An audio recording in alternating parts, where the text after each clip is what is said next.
I spent my entire childhood wishing my mother would just leave us. I know how that sounds. I know it sounds like the bratty wish of a teenager who hates rules. But I didn't want her to leave because she was strict. I wanted her to leave because I convinced myself that she didn't want to be there anyway. I convinced myself that she was living a double life and that I was the baggage she was forced to drag along. For 20 years, my mother was a ghost in her own house every Sunday. Sunday was supposed to be family day. Sunday was supposed to be the day for pancakes, for movies, for rest. But in our house, Sunday was the day my mother transformed. She would wake up at 5 a.m., she would shower, she would put on perfume, a scent she never wore during the week, something that smelled like expensive vanilla and roses. She would put on her best dress, she would put on makeup, she would look beautiful, vibrant, alive. And then she would leave. She would get into her battered old Honda Civic and she would drive away. She wouldn't tell me where she was going. She would just say, "I have errands, Lucas, be good. There is pizza in the freezer." She wouldn't come back until after dark. And when she came back, the light was gone from her eyes. Her makeup would be smudged, her dress would be wrinkled, she would look exhausted, depleted, and sad. She would go straight to her room, close the door, and I wouldn't see her until Monday morning when she put her work uniform back on. I knew what it was. Even at 10 years old, I knew. She had a lover. She had a boyfriend, maybe a rich one, maybe a secret husband, maybe a whole other family that she actually liked. I hated her for it. I hated her for the poverty we lived in. We ate canned soup. I wore hand-me-down clothes. We never went on vacation. Yet every Sunday she poured gas into that car and vanished for 12 hours.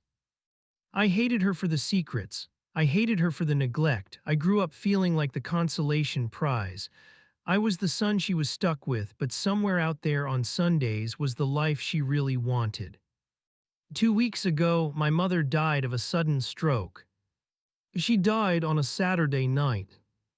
On Sunday morning, while I was sitting in her living room, numb and angry, her phone rang. It was a number I didn't recognize. I answered it. A woman's voice on the other end said, "Mrs. Miller, you are late. He is waiting for you. He is getting agitated." I said, "Who is this?" "My mother. My mother passed away last night." There was a long silence on the other end. Then the woman said, "Oh my God, I am so sorry. We didn't know. What about Thomas? Who is going to tell Thomas?" I asked, "Who is Thomas? Is that her boyfriend?"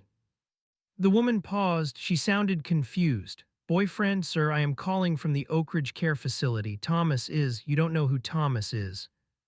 I said, "No, I have no idea who Thomas is." She said, "I think you better come down here. Bring her identification." I hung up the phone. My hands were shaking. Oak Ridge. That was a high-end assisted living facility 2 hours away. It was expensive, very expensive. I got in my car. I drove the route she must have driven every Sunday for 20 years. I felt like I was driving into the heart of the lie. I was finally going to meet him. The man, the lover, the reason we were poor, the reason I was lonely. I pulled up to the facility. It was beautiful, manicured lawns, fountains, a stark contrast to the apartment complex where I grew up. I walked to the reception desk. I told them who I was. The nurse looked at me with wide eyes. She looked like she was seeing a ghost. She said, "Follow me." We walked down a long, sterile hallway. We passed rooms with elderly people watching TV. We passed rooms with nurses dispensing medication.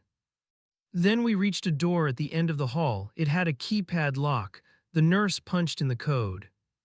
She turned to me and said, "Prepare yourself. This is going to be a shock." I thought, what, is he my father? Is he some secret billionaire? As she opened the door, the room was filled with toys, not adult things, toys. There were sensory lights on the ceiling projecting stars. There were soft plush mats on the floor. There was a massive shelf filled with the kind of expensive Lego sets and video games I had begged for as a child but was told we couldn't afford. And in the center of the room, sitting in a specialized wheelchair, rocking back and forth, was a man. He was wearing a helmet to protect his head. He had a feeding tube. His hands were twisted in his lap. But when he looked up at the sound of the door opening, I stopped breathing. I wasn't looking at a stranger. I was looking at a mirror. He had my eyes, he had my nose, he had my chin, he had my hair. If not for the contortion of his body and the vacancy in his expression, he could have been me. The nurse said softly, "Lucas, meet Thomas, your twin brother." I fell back against the wall, the world spun. Twin, I don't have a twin, I was an only child. My mother told me I was an only child. The nurse went to a file cabinet and pulled out a thick folder. She handed it to me. I opened it, I saw the birth certificates, two of them, Lucas Miller, Thomas Miller, born 2 minutes apart. I saw the medical reports. Thomas Miller, diagnosis, severe cerebral palsy, hypoxic ischemic encephalopathy at birth, profound intellectual disability, requires 24-hour skilled nursing care. I looked at the billing statements. $5,000 a month. For 20 years. I looked at Thomas. He was making a low humming sound. He was holding a stuffed bear, a bear that I recognized.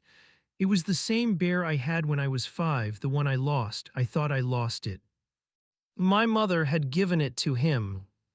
The nurse spoke, breaking my paralysis.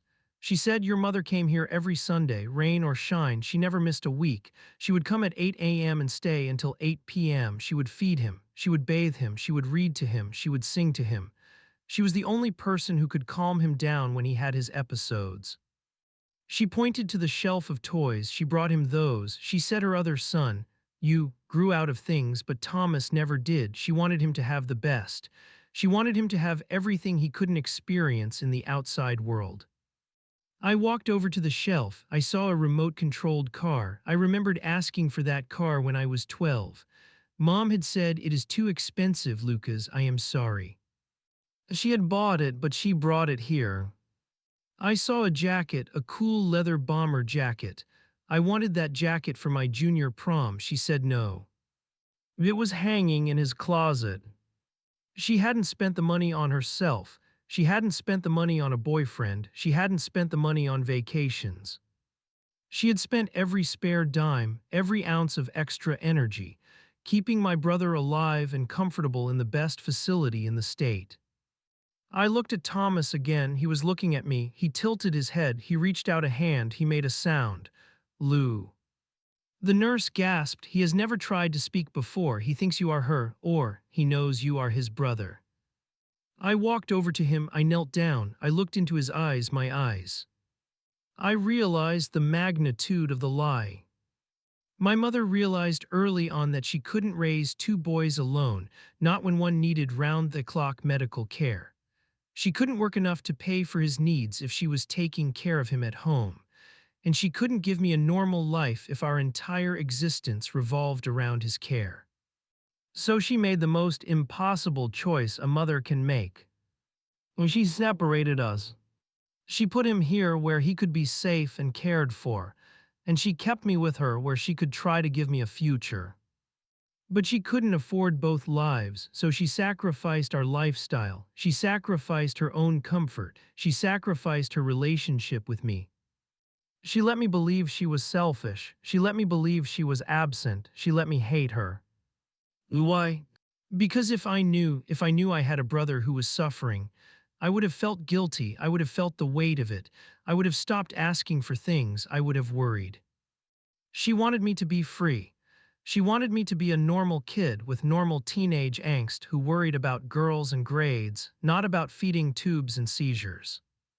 She carried the burden of two lives on one set of shoulders. I thought about the Sunday perfume. She didn't wear it for a man, she wore it for him. She wanted to smell nice for the son who couldn't see her well, but who could smell her. She wanted to bring a sensory experience of beauty into his sterile hospital room. I thought about the dress. She didn't dress up for a date. She dressed up because Sunday was the only day she got to be a mother to him.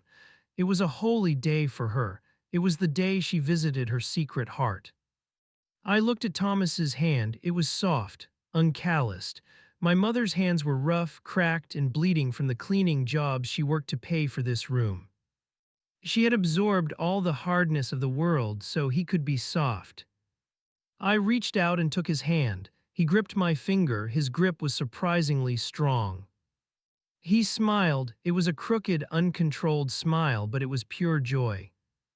I started to cry. I cried for the brother I lost. I cried for the 20 years of silence. But mostly, I cried for my mother. I cried for the woman who drove 2 hours every Sunday morning, listening to the radio alone, terrified that she wouldn't be able to make the payment next month. I cried for the woman who came home to an angry, resentful son who accused her of cheating, and who just swallowed the accusation because the truth was too heavy to explain. She protected me from the truth, but in doing so, she let me become a stranger to her. I stayed with Thomas that day. I stayed until the sun went down. The nurse told me she worried about what would happen when she was gone. She set up a trust. She has been paying into a life insurance policy for 30 years. It should cover his care for the rest of his life. Even in death, she was still taking care of him. I drove home that night in a daze. I walked into my mother's apartment. It felt different now. It wasn't the home of a neglectful parent. It was the command center of a general who had been fighting a two-front war for 2 decades. I went into her bedroom. I opened her closet. I smelled the perfume, vanilla and roses, the scent of Sundays. I sank to the floor and buried my face in her Sunday dress. "I am sorry, Mom," I whispered into the fabric. "I am so, so sorry." I judged her, I despised her, I almost cut her out of my life. And the whole time, she was a saint. She was the bridge between two worlds, holding my brother and me together with nothing but her own grit and silence. I am sharing this story because I know how easy it is to build a narrative about our parents. We fill in the blanks with our own insecurities. If they are absent, we assume they don't care. If they are secretive, we assume they are doing something wrong. If they are poor, we assume they are lazy. But we don't know. We don't know the mountains they are climbing while we are sleeping. I am Thomas's brother now. I go every Sunday. I wear my best suit. I put on cologne. I bring him toys. I sit with him. I hold his hand. I tell him about my week. I tell him about our mother. I tell him that she loved us both so much that she broke herself in half to keep us whole. If you have a parent who keeps secrets, if you have a parent who seems distant, don't assume the worst. Ask questions, be gentle, because you might find that the secret they are keeping isn't a betrayal. It might be the greatest act of love you will never understand until it is too late. My mother wasn't having an affair, she was having a visitation with an angel, and she shielded me from the blinding light of her sacrifice until I was strong enough to open my eyes. If this story touched you, please share it. Share it for the secret siblings. Share it for the mothers who carry the world in silence. And in the comments, tell me, is there a mystery about your parents you never solved? Maybe it is time to ask. Hit subscribe, we tell the truth here, even when the truth breaks our hearts. I love you, Thomas. I love you, Mom. I'll see you next Sunday.